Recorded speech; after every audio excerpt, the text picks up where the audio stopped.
ভালোবাসা। মনে পড়ে দেবের যোদ্ধা মুভির কথা। যোদ্ধা মুভিরই কিছু একটি কপি করার চেষ্টা করেছি, যতটা পেরেছি ততটা। তুমি আমার জীবন সাথী।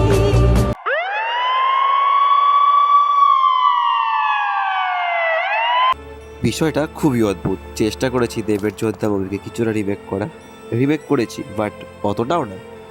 এরকম একটা ভালোবাসার মানুষ থাকলে আর কি চাই। তো চলো, এদিকে তো তার ভালোবাসার মানুষটা সুস্থ হয়ে গেল। তো তোমরা কি করছো? ঝটপট আমাকে একটু ছোট্ট করে ভালোবাসা দিয়ে দাও। তোমরা যেখান থেকে দেখে থাকো একটু ভালোবাসা দিয়ে দাও। তো তারপর তো এরা এখন রোমান্স করবে, অনেক কিছু করবে, দেখতে থাকো। ও আর হ্যাঁ, ভুলেই গেছিলাম, আমার নামটা কিন্তু রাজ। ভালো নাম প্রীতম, এঁকে নিও তোমার মনে।